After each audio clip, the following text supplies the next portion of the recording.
Je pense que socialement, on a encore cette idée des caractéristiques qui définissent une femme. Alors, quand une femme politique se fâche, on peut plus facilement dire « Ah, ben elle est agressive, elle perd le contrôle, elle est frustrée. » Encore une fois, c'est pas systématique, mais ça peut facilement glisser là-bas. Quand on est une femme politique, on le sait. Je pense que les femmes sont synonymes de changement. Fait que ça, c'est bon. Puis, je pense en ce sens-là, l'électorat, les gens, monsieur, madame, tout le monde, ils ont tendance à faire plus confiance à une femme. Mais la critique est plus acerbe quand les gens ne sont pas satisfaits. Puis la misogynie, des fois, peut ressortir. Fait que moi, ce que j'essaie de faire, c'est d'en amener plus de femmes en politique. Il y a des gens qui vont dire « Ah, ben ma jeune fille, ma jeune dame, elle a une approche condescendante, paternaliste, des qualificatifs qu'on utilise pour des femmes qu'on n'utilise pas pour des hommes.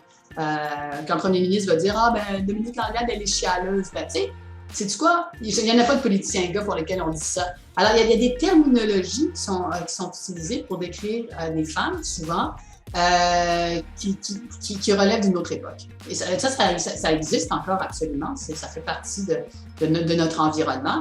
Mais plus il y a de femmes en politique, plus il y a de gens qui se lancent, plus ça change aussi.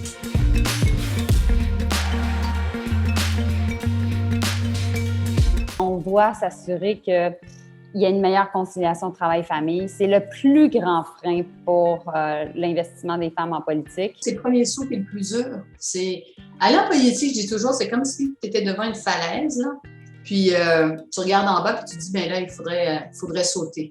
Tu n'as pas envie de sauter, l'eau a l'air froide, tu sais, c'est pas le fun. Tu te dis, ouais, ben là, je suis pas sûre, moi, c'est pas ça que j'ai envie de faire ça.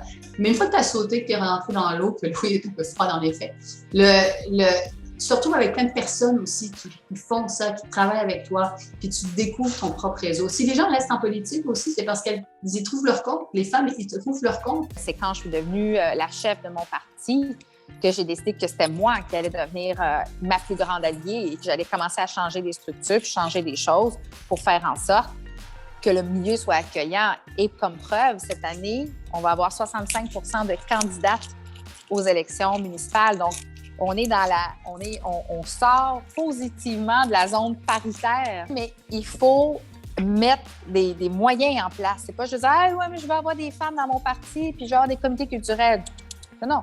Comité culturel, cette année, c'est la même chose. On a beaucoup de femmes racisées parce qu'on a réussi à conserver des postes gagnables dans des arrondissements de Projet Montréal pour des personnes qui sortent du lot, enfin, qui n'étaient peut-être pas, qu'on ne voulait pas envoyer dans des endroits où c'est plus difficile, par exemple, traditionnellement, pour notre parti.